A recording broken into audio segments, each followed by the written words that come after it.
Hello' students, আজি আমি আলোচনা কৰিম ক্লাছ নাইনৰ ইংৰাজী বুকত থকা chapter 1 the fun they head.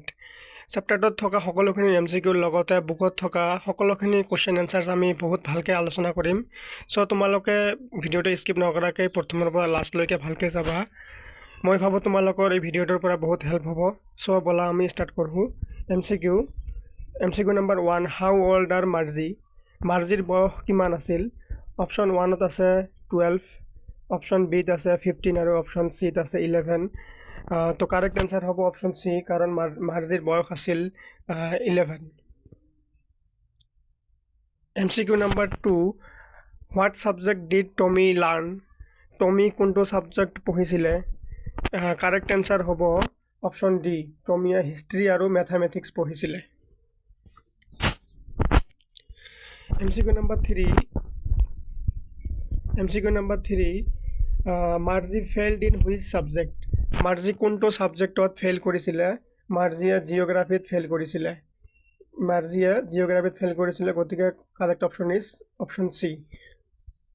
MCQ নম্বৰ 4, who fix and adjust the teaching level as per Margie needed? মাৰ্জিৰ কাৰণে কোনে শিকোৱা পদ্ধতিটো ঠিক কৰি দিছিল? Correct answer is the country inspector. Country ইনস্পেক্টৰজনে মাৰ্জিক শিকোৱা পদ্ধতিটো ঠিক কৰি দিছিল। Thinking about the text, page 10। এতিয়া আমি আলোচনা কৰিম thinking about the text, page 10ত থকা কুৱেশ্যন এনচাৰ্ছখিনি। Number 1, how old are Margie and Tommy? Margie আৰু টমিৰ কিমান বয়স আছিল? মাৰ্জিৰ বয়স আছিল 11 আৰু টমিৰ বয়স আছিল 13 years old।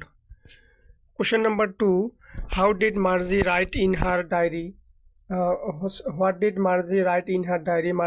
মাৰ্জিয়ে তাৰ ডায়েৰীত কি লিখিছিলে? Margie wrote in her diary, today Tommy found a real book.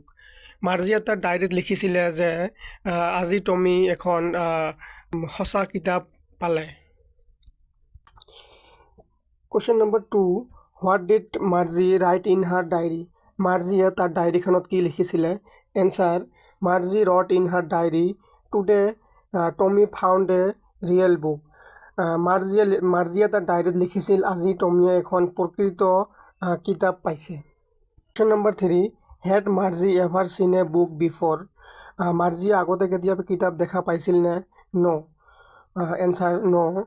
Marzi head never চিন এ বুক বিফৰ। মাৰ্জিয়ে আগত কেতিয়াও কিতাপ দেখা নাছিলে, তাই অকল তেওঁৰ গ্ৰেণ্ডফাদাৰৰ পৰা শুনিছিলে।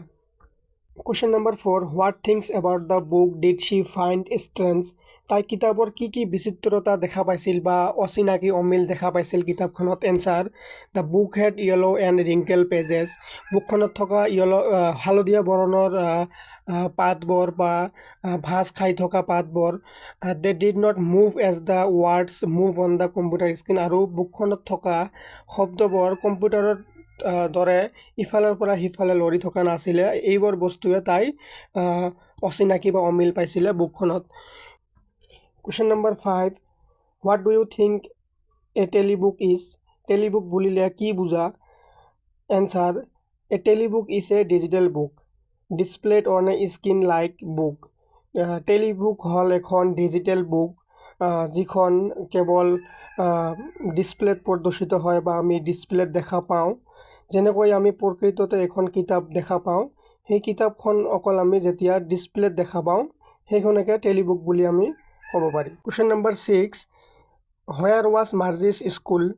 মাৰ্জিৰ স্কুল ক'ত আছিলে? Did she have any classmate? আৰু তাইৰ কোনো সহপাঠী আছিলে নে? এনচাৰ, মাৰ্জিজ স্কুল ৱাজ নিয়াৰ হাৰ অউন বেডৰুম।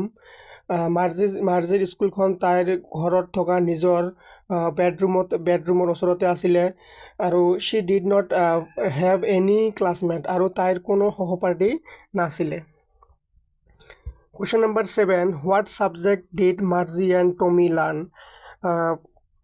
মাৰ্জি আৰু টমিয়ে কোনবোৰ ছাবজেক্ট শিকি আছিলে? Margie learn geography and mathematics. মাৰ্জিয়ে জিঅ'গ্ৰাফী আৰু গণিত শিকি আছিলে। Tommy learn history and mathematics, আৰু টমিয়ে ইতিহাস আৰু গণিত শিকি আছিলে। The following with reference to the story. পাঠটিৰ সহায়ত তলৰ প্ৰশ্নসমূহৰ উত্তৰ দিয়া। Question number 1, I would not throw it away. মই এইটো প্লাই নিদিওঁ। এই বাক্যটাৰ অৰ্থ হৈছে মই প্লাই নিদিওঁ।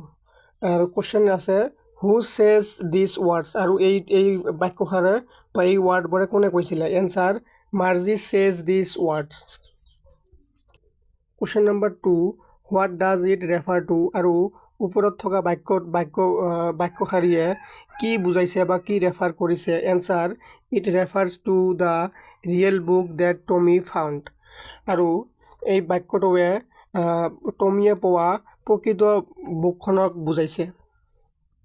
Question number 3 what is being compared with by the speaker, আৰু টমিয়ে ইয়াক তেওঁলোকে সাধাৰণতে স্ক্ৰীণত পৰা টেলিবুকৰ সৈতে তুলনা কৰিছিল। Question number 3 what is it being compared with by the speaker, আৰু লিখকে এইটো কিহৰ লগত কম্পেয়াৰ কৰিছিলে বা তুলনা কৰিছিলে? The speakers compared it with a টেলিবুক, আৰু লিখকে এইখন ৰিয়েল বুকখন এখন টেলিবুকৰ লগত তুলনা বা কম্পেয়াৰ কৰিছিলে। 2 নম্বৰ চেণ্টেন্সটো পঢ়ি আমাক তলৰ কুৱেশ্যনবোৰৰ এনচাৰ কৰিব লাগিব।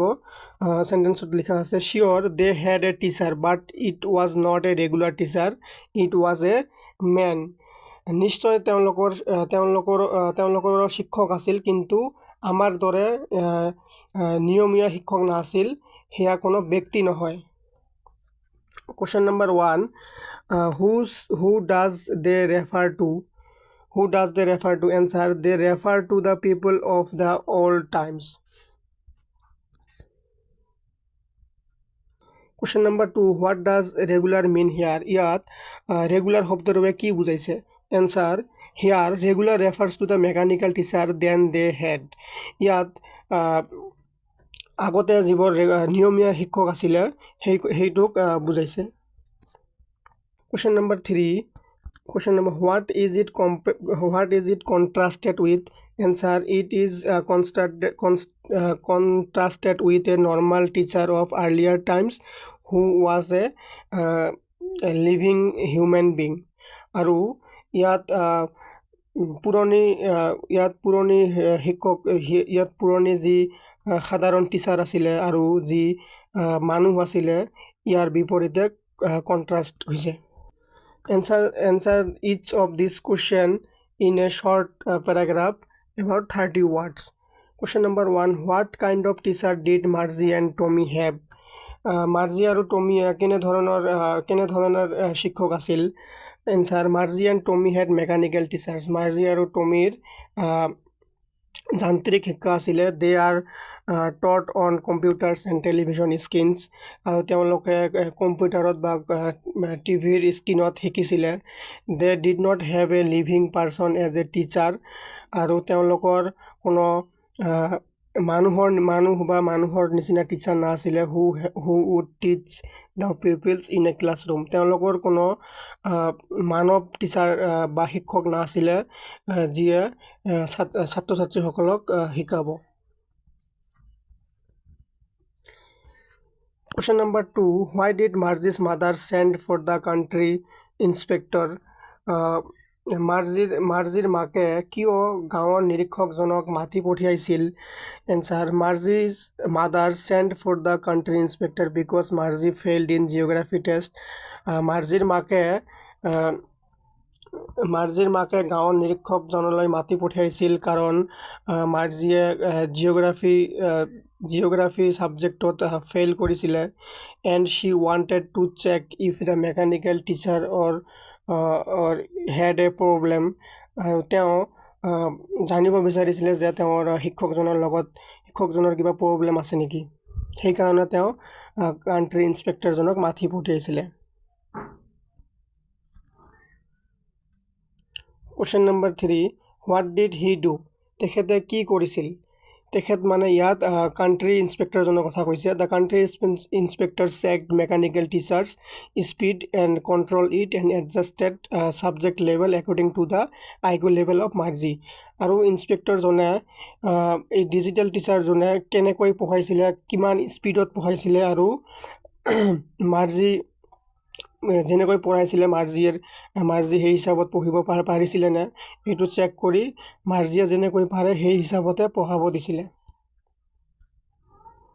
Question number 4. Why was Marzi doing badly in geography? What did the country inspector do to help her?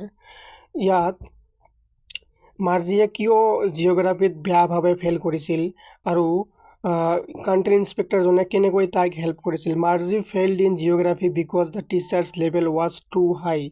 Marzi geography ছাবজেক্টত বেয়াভাৱে ফেইল কৰিছিলে কাৰণ টিচাৰজনে মাৰ্জিৰ লেভেলতকৈ বহুত হাই লেভেলৰ টিচিং দিছিলে, সেইকাৰণে মাৰ্জি একো বুজিব পৰা নাছিলে বা ভালকৈ পঢ়িব পৰা নাছিলে। The inspector fixed it by adjust the machine to match Margie's ability. আৰু ইনস্পেক্টৰজনে যেনেকৈ পঢ়ালে মাৰ্জিয়ে পঢ়িব পাৰিব সেই হিচাপতে মেচিনটো এডজাষ্ট কৰি দিছিলে বা ঠিক কৰি দিছিলে। Question number 5. What had once happen to Tommy's teacher. আৰু টমিৰ শিক্ষকৰ লগত এবাৰ কি হৈছিলে। Tommy's teacher broke down and was taken away for nearly a month because losing all history data. এবাৰ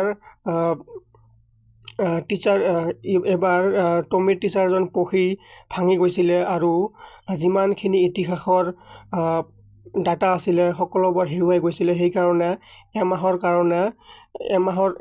কাৰণে পঠিয়াই দিছিলে টমিৰ টিচাৰজনক ঠিক কৰিবৰ কাৰণে, কাৰণ এইটো এটা কম্পিউটাৰ আছিলে, পঢ়ি ভাঙি গৈছিলে।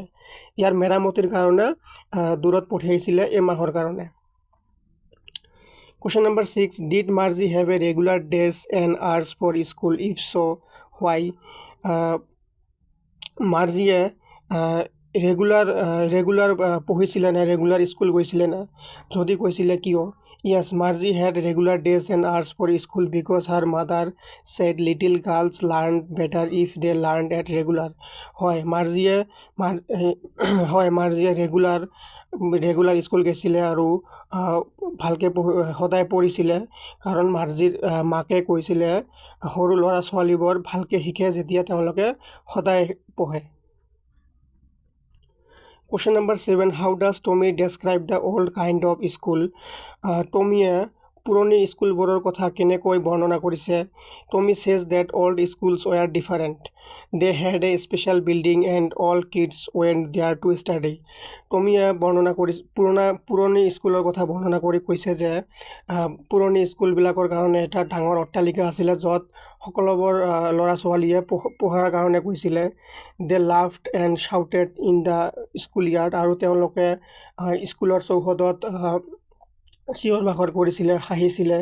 দে enjoyed time together and learn lessons together in a classroom. আৰু তেওঁলোকে একেলগত আনন্দ কৰিছিলে আৰু একেলগত পঢ়িছিলে। Question number 8. How does he describe the old kind of teachers? আৰু তেওঁ পুৰণি শিক্ষকৰ কথা কেনেকৈ বৰ্ণনা কৰিছে। Answer. He says that the old teachers did not live in the house. তেওঁ কৈছিলে যে they had a special building and all kids went there. They gave homework to students. They were not mechanical teachers but living human beings. পুৰণি টিচাৰ্ছবোৰ মানৱ আছিলে আৰু তেওঁলোকে সদায় homework দিছিলে ষ্টুডেণ্টবোৰক হোমৱৰ্ক কৰাৰ কাৰণে। এতিয়া আমি আলোচনা কৰিম answer each of these questions in 2 or 3 paragraphs. 2টা বা 3টা পেৰাগ্ৰাফত এনচাৰবোৰ লিখিব লাগিব আৰু 100 বা 150 ৱাৰ্ডছৰ ভিতৰত এনচাৰবোৰ লিখিব লাগিব আৰু এইবোৰ ব্ৰড কুৱেশ্যন হয়। তো question number 1. What are the main features of the mechanical teachers and the school rooms that Marzi and Tommy have in the story? Marzi আৰু টমিৰ যান্ত্ৰিক শিক্ষা বা শ্ৰেণী কোঠাৰ সমূহে কেনেকৈ আমাক পাঠটোত বৰ্ণনা কৰিছে সেইটো ক'ব লাগে। Answer. Marzi and Tommy have mechanical teachers. They need not to go school for getting a formal education. Marzi আৰু টমিৰ যান্ত্ৰিক শিক্ষক আছিলে, কোনো মানৱ শিক্ষক নাছিলে আৰু তেওঁলোকে স্কুল যাব নালাগিছিলে। The mechanical teacher is placed in one of the rooms of the house and they can get the knowledge of various subjects of individually from the mechanical teacher. আৰু তেওঁলোকৰ শিক্ষকবোৰ তেওঁলোকৰ নিজৰ ৰুমতে আছিলে আৰু শিক্ষকবোৰৰ বিভিন্ন ধৰণৰ ছাবজেক্টৰ জ্ঞান আছিলে. দে ডণ্ট হেভ ছাচ ক্লাছৰুমছ হোৱাৰ ষ্টুডেণ্টছ চিট টুগেডাৰ. আৰু তেওঁলোকৰ এনেকুৱা ক্লাছৰুম নাছিলে য'ত সকলো ছাত্ৰ ছাত্ৰী একেলগে বহে. They study from the text book. আৰু এনেকুৱাও নাছিলে যোনে কিতাপৰ পৰা পঢ়ে. So' they don't require books and exercise. গতিকে তেওঁলোকক কিতাপ বা এক্সাৰচাইজৰ দৰকাৰ নাছিলে. The examination system is very different. আৰু পৰীক্ষাৰ পদ্ধতিটো বহুত বেলেগ আছিলে. They do homework in a different way.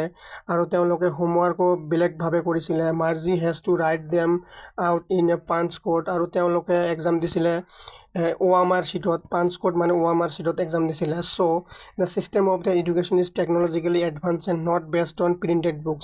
আৰু তেওঁলোকৰ শিক্ষাটো আছিলে অধিক অত্যাধুনিক বা টেকন'লজি থকা. আৰু তেওঁলোকৰ কোনো প্ৰিণ্টেড বুক বা ছপা বুক নাছিলে. Question number 2, why did Margie hate school? Why did she think the old kind of school must have fun?